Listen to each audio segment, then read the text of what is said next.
Tulwana Mukwena, and here with me is Ritumetse Sihlaku, my guest for today, and we're going to talk about the challenges that South African youth is facing in this generation we are in, as she is also a youth that is facing some challenges. Greetings, and how are you, ma'am? I'm great, thanks, and how are you? I'm good. As I have mentioned that we're going to discuss about the challenges that South African youth is facing, what kind of challenges that you have came across that other South African youth is facing also? The most common challenge that I've came across, and and together with the youth of South Africa, I believe is unemployment. Unemployment is a very serious issue in our country, and there seems to be no way out of it. As youth, we get from kids, we get to study from a younger age, a minor age, to university, to have qualifications, but we end up sitting at home with those qualifications, with no job, no experience, nothing. Which makes it a very huge challenge now that we say that we want to study another 4 years after matric, but only for us to end up sitting at home with our qualifications. Basically, it makes you to lose hope in further studying. You obviously have to lose hope, because when you apply for jobs, you get that the requirements are 1 year experience. South Africa requires us to study further. In that 4 years of studying, don't you think I would have maybe gotten experience? Because some of the universities don't provide practicals, because basically when you do practicals you get experience. So for instance, maybe let's say I study business management. Within those 3 or 4 years I study for business management, there's no practicals, I only have a qualification. And how come can you have an experience while you don't? Exactly, why I don't get practicals, and I don't get the experience that I need, or the skills, or maybe that 1 year skill. And I have seen in other workspaces, there are people who are still working in their retiring years. You'll find people from the age of 65 to 70 still in workplaces, where else a child or a youth at the age of 25 to 30 having the very same qualification as an older person doesn't have work. So workspaces are populated by older people who should have retired and opened a space for you. Exactly. That's also one of the vital problems that we are facing as South Africa. You get that mostly in our government spaces, or in our politics spaces, you get people who are over the age, or who are on the age of maybe retirement, or yes. So you can imagine now that I am at the age, I'm in my youth years, at the age maybe of 20-25 years and whatsoever, and I don't have a job. I have the right qualifications to be in the position as the same person who's supposed to have retired by that time. And So- they give them space, they give them years, extended Exactly. years to work, where else a youth is still staying at Exactly. home. So as youth, it is hard to get employed, because I mean, there's older people.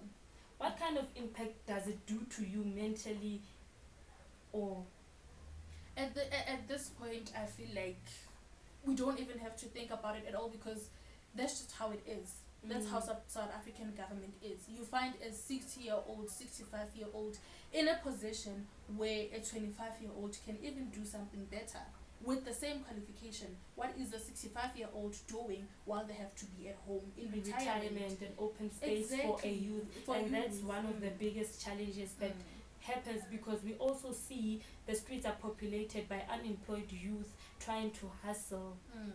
And also, one of to add up on the challenges that we are currently talking about, I'd like to add on peer pressure. As youth, we are pressured so much that we end up doing Wrong things. a lot of wrong things, a lot of illegal things. So say for example, I am 20 years and employed, or with 3 of my friends, we are 20 years employed, and we have this one friend who is 25 and unemployed.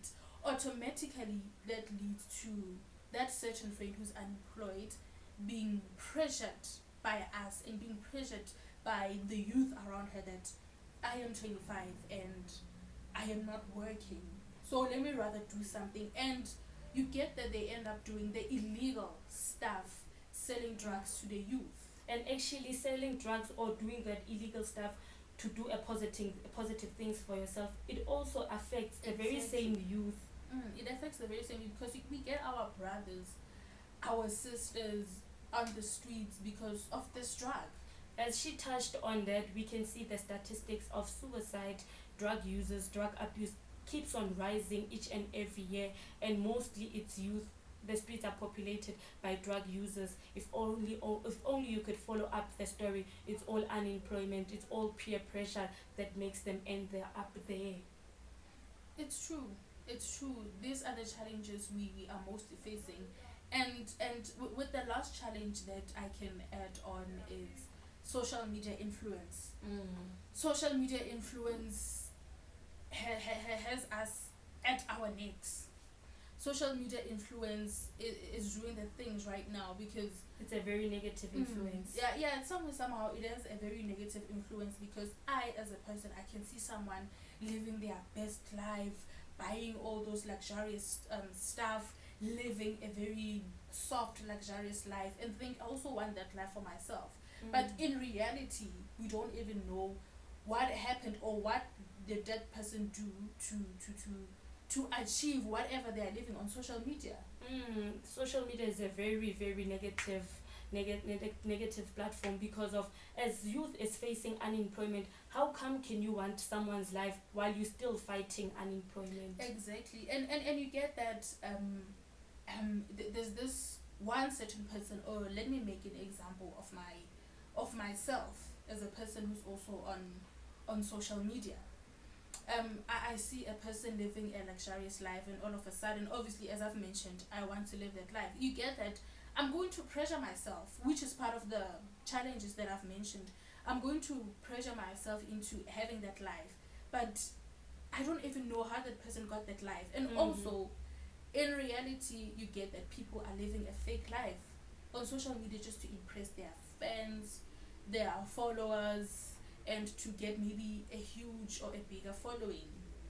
So the life they are living, it's not the real life. They are not true. They're just doing it for social media. So you can imagine being pressured to buy um, luxurious stuff, and then when you discover what that person does behind social media, and you get that it's something that you cannot even do illegal stuff just for them to show us that beautiful life on social media. As you have mentioned those challenges, how do you deal with them or overcome them? In regards of unemployment, I'm still dealing with unemployment. As I've mentioned, that it's something that won't end now. So I'm still dealing It's with still a problem unemployment. for the Yeah, future. it's still a problem even within the future. So for a person to get employed in South Africa, I'd say it's just by luck. So I'm still dealing with, because I'm unemployed myself, so I'm still dealing with this unemployment issue. And then in regards of peer pressure and social media influence, I'm one person who doesn't get pressured that much, because I understand that peer pressure will sometimes lead you to, well, in most cases, peer pressure leads you to doing wrong things. So I'm not one person who's that pressured easily. And within social media influence, even there, I understand that most of people on social media, or most of the people we follow, are just living a fake life to impress their followers. They're impressing their fans and all that. So even with social media, I am not pressured that much. I am able to deal with the fact that social media is fake. Social media is not real. So as you heard the challenges that she mentioned, and there are many more other challenges that South African youth is facing. That is all from us today. Thank you very much, and thank you for joining us, ma'am. Thank you. I am Tulana Mukwena signing out.